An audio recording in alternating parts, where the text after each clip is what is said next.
6 बच्चे, ये बेटा एक है।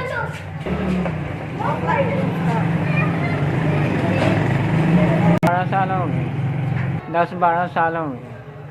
बस 2 टैक्स रुपया बन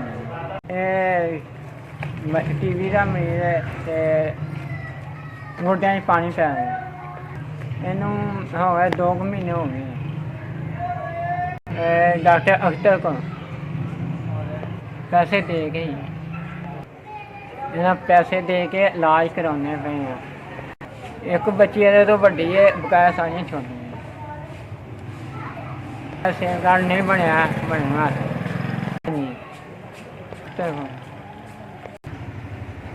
मेरे को पूरे पैसे होने थे, मैं डॉक्टर अख्तर को आया इलाज कराया। डॉक्टर अख्तर जो है टी वी मरीजों का इलाज करते हैं डॉक्टरों का।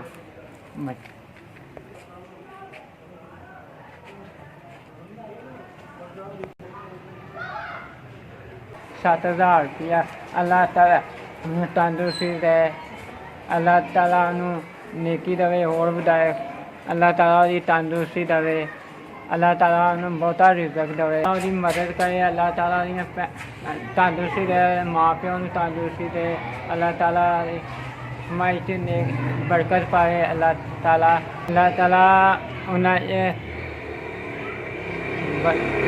कमाई च बरकत पावे, अल्लाह ताला ने तंदुरुस्ती देवे, अल्लाह ताला ने बहुता देवे। जिन्हें पैसे दिते है शुक्र अदा मैं करना। 7,000 जिन्हें भी दिता है मैनू उन्हें, तो मैं अपने बच्चे दे लावांगा इलाज लई, तो मैं घर भी लियावांगा।